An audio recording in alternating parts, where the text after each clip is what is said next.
ખેડા જિલ્લામાં હું તો પોલીસના અહેવાલની ધારદાર અસર જોવા મળી છે। કસૂરવાર કર્મચારીઓના બદલે સુપરવિઝન અધિકારીની ગાંધીનગરમાં બદલી કરી દેવાઈ। કસૂરવાર તબીબ ડોક્ટર વસીમની નડિયાદ નજીક વસુમાં બદલી તો ઠાસરા બ્લોક હેલ્થ ઓફિસર આર.એસ. પટેલની ગાંધીનગર બદલી કરાઈ। કસૂરવાર તબીબને સસ્પેન્ડ કરવાને બદલે માત્ર બદલી કરી દેવામાં આવી છે। સતત કામ કરતા બ્લોક હેલ્થ ઓફિસરને શોકોઝ નોટિસ અને શોકોઝ નોટિસને બદલે તેમને બદલી કરી દેવામાં આવી છે। અન્ય 3 કર્મચારીઓની મહેમદાબાદ વસો અને માતરમાં બદલી કરાઈ। ખેડા જિલ્લા આરોગ્ય વિભાગ તરફથી 4 કર્મચારીઓના બદલીના હુકમ।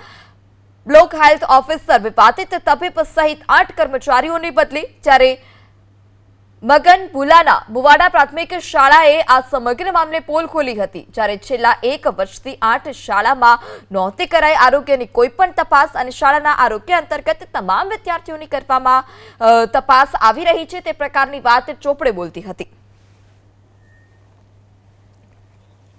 ખેડા જિલ્લામાં હું તો પોલીસના અહેવાલની ધારદાર અસર જોવા મળી છે। કસૂરવાર કર્મચારીઓના બદલે સુપરવિઝન અધિકારીની ગાંધીનગરમાં બદલી કરી દેવાઈ। કસૂરવાર તબીબ ડોક્ટર વસીમની નડિયાદ નજીક વસુમાં બદલી તો ઠાસરા બ્લોક હેલ્થ ઓફિસર આર.એસ. પટેલની ગાંધીનગર બદલી કરાઈ। કસૂરવાર તબીબને સસ્પેન્ડ કરવાને બદલે માત્ર બદલી કરી દેવામાં આવી છે।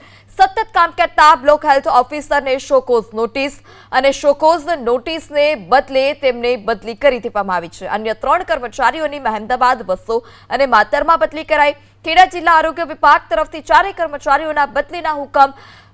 બ્લોક હેલ્થ ઓફિસર વિવાદિત તબીબ સહિત 8 કર્મચારીઓની બદલી। જ્યારે મગન ભુલાના મુવાડા પ્રાથમિક શાળાએ આ સમગ્ર મામલે પોલ ખોલી હતી। જ્યારે છેલ્લા 1 વર્ષથી 8 શાળામાં નહોતી કરાઈ આરોગ્યની કોઈપણ તપાસ અને શાળાના આરોગ્ય અંતર્ગત તમામ વિદ્યાર્થીઓની કરવામાં તપાસ આવી રહી છે તે પ્રકારની વાત ચોપડે બોલતી હતી।